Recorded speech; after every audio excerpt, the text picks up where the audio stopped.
What is this? What is the behavior? This is not called mannerism. Sad and pathetic একটা ব্যাপার। আমার তাকে থাপড়াইতে মন চাইছিল। তাকে তো ম্যানারিজম শিখতে হবে। না জয় ভাইয়ার এখনো জয় বলা ঠিক না। জয় ভাইয়া সে আমার senior artist. I always respect every senior artist and not only senior artist, senior person specially.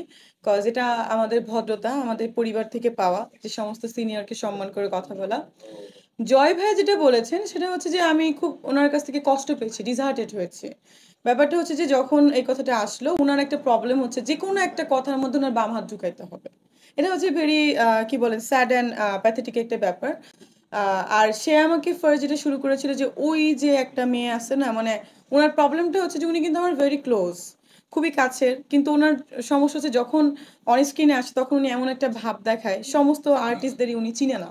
সেটা শুধুমাত্র আমি কিন্তু না, সবার ক্ষেত্রে এটা বলে। তো আমি আসলে এটা নিয়ে বলতে গেছিলাম যে সবসময় উনি কেন এটা করবে।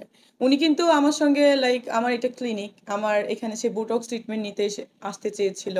তারপর বলেছিল আমার তার টিতে প্রবলেম, টিতে ট্রিটমেন্ট নিবে। তারপরে বলেছিল যে চলো তোমার গাড়িটা তো সুন্দর, চলো একদিন ড্রাইভ করাও আমাকে নিয়ে, বা আমার আমার সঙ্গে চলো ড্রাইভে যাই। মানে আমি কিন্তু এইভাবে কথাগুলো বলেছিলাম। তো সেটা সে এত ভালো রিলেশন, তাহলে কখন একটা ভালো রিলেশন হয়? যে এই কথাগুলো কখন আসে? যখন একটা গুড রিলেশনশিপ হয়। তো তার সঙ্গে কিন্তু আমার অনেক দিনের মানে খুব ভালো একটা আন্ডারস্ট্যান্ডিং। তার বাসায় পর্যন্ত আমি গিয়েছিলাম। তার ওয়াইফ আমাকে খাওয়াইছে। তার wife is very nice person. এবং জয় ভাইও কিন্তু স্পেশালি ভালো। কিন্তু তার প্রবলেম হচ্ছে সে যখন অন স্ক্রিনে আসে সে সবাইকে খুব অপমানসূচকভাবে কথা বলে। সেটা শুধুমাত্র কিন্তু আমি না। বিগত দিনে আপনারা দেখেছেন যে সমস্ত আর্টিস্ট বলেন, সমস্ত সিঙ্গার বলেন, এভরিওয়ানকে বা বিভিন্ন এমপি, মন্ত্রী তাদেরকে নিয়েও কিন্তু সে অপমান করেছে। আরেকটা কথা আসে সেটা হচ্ছে যে আপনারা জানেন যে আমাদের যে সরি প্রতিমন্ত্রী যে ছিলেন কদিন আগে, আমাদের তথ্য প্রতিমন্ত্রী, এখন সে নাই।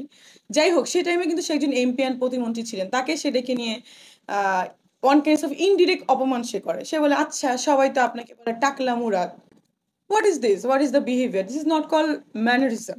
তাকে তো ম্যানারিজম শিখতে হবে। কারণ সে একজন অ্যাঙ্কর এবং ভালো একটা বড় একটা প্রতিষ্ঠান, চ্যানেলের মতো একটা প্রতিষ্ঠানে সে আছেন।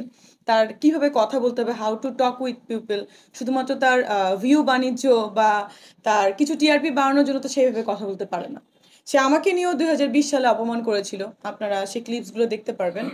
আমাকে বলেছিল যে তুমি শো হিট চাও কিনা। আমি তখন বলেছিলাম যে না, আমি শো হিট চাই।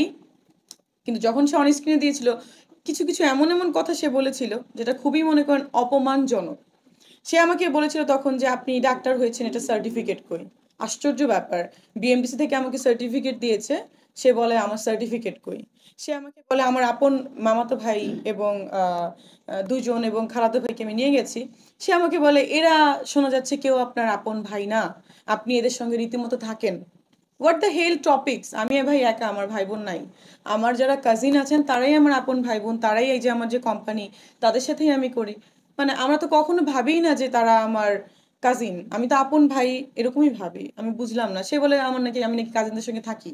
হোয়াট দ্য হেল মানে কথাবার্তা! এটা তো মানে এই ব্যাপারটা নিয়েই বলেছিলাম যে সে যেভাবে কথা বলে, সে যদি আমার সিনিয়র না হয়ে জুনিয়র হইতো, আমার তাকে থাপড়াইতে মন চাইছিল। বাট এটা তো গেলই গেল। সে কিন্তু আমার সঙ্গে কথা বলে সবসময়। সে চাচ্ছে যে বিষয়টা আরো একটু গড়াক, ইস্যুটা আরো বাড়ুক।